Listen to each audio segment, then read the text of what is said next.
Hi, I'm David Alan Grier, podcasting for the Daily Crowdsource. Today I'm going to be talking about centers of expertise. This is simply a fancy way of trying to approach yet again what crowdsourcing does to our organizations and to our businesses. We will see that it shifts the center of expertise, the center of production, and forces us to think about removing ourselves from that center. This is what innovation does. It shifts the way we think. It shifts the way that we perceive this world. Now, if you think about your organization for a moment, you're going to conceive it as a center of management.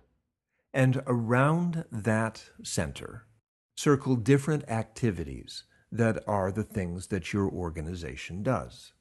These activities are going to be documented as your basic business processes or your basic organizational processes, the things that are the reason for your organization to exist.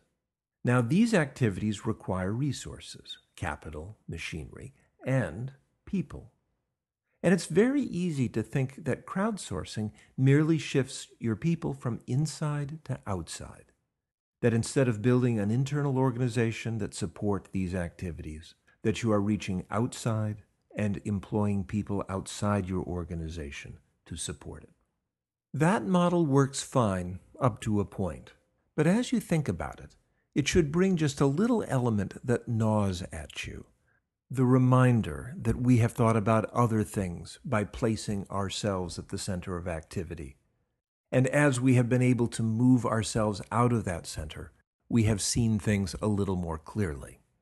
Perhaps the most dramatic, of course, was the Copernican view of the universe, which pulled the Earth, our home after all, out of the natural center of the universe and replaced it with other ideas and other forces that shaped how we view the planets, the sun, and the stars.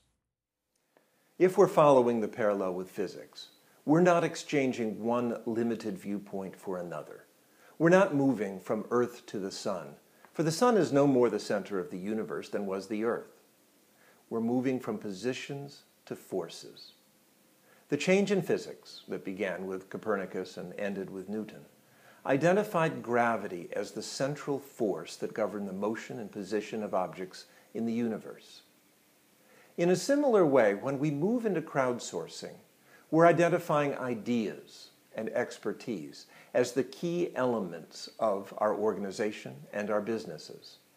And we're acknowledging that these can be found anywhere and that there is an importance to listening to what the crowd can provide us in terms of work and also in terms of ideas that will help us understand how our organizations interact with the public, how they work, and how they can better serve the greater good.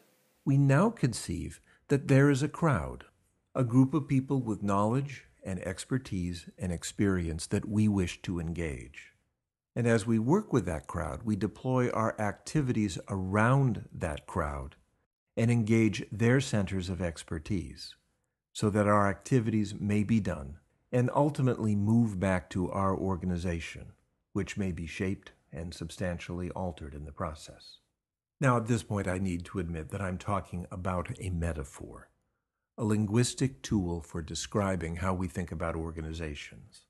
Yet, I will argue that it moves us beyond mere language and forces us to rethink how we conceive of organizations and activities.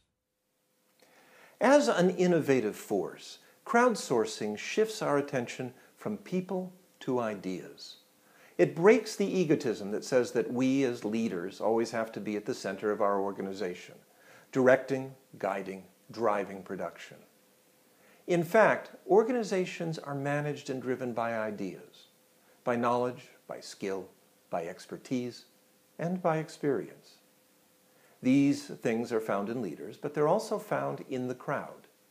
And the more we can engage the crowd and get their ideas to work for our organization, the better our organizations will be, and the better we will serve the public.